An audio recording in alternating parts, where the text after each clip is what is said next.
Ngedarkeun narkoba jenis sabu-sabu di kawasan Jalan Masjid Darul Mutakin, Kecamatan Sukarabi, Palembang. Rian Hadinata divonis 6 tahun 6 bulan oleh Majelis Hakim Pengadilan Negeri Palembang.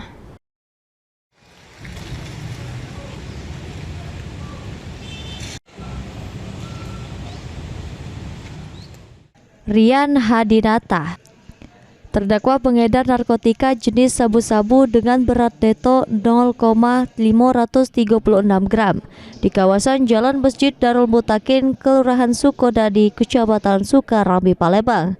Jalani sidang di Pengadilan Negeri Palembang kelas 1A khusus jeru agenda putusan Majelis Hakim.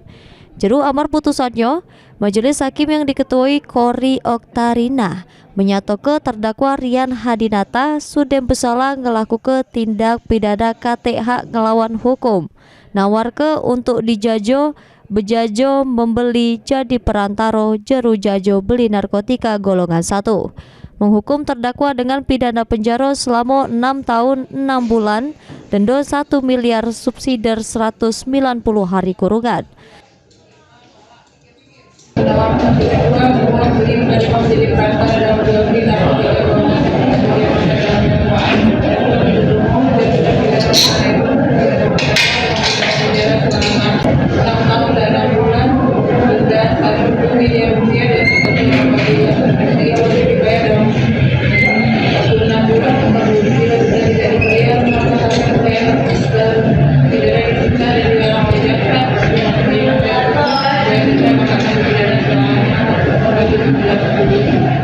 Sebelumnya terdakwa Rian Hadinata dituntut jaksa penuntut umum dengan pidana penjara selama 7 tahun. Herwahyudi, PAL TV.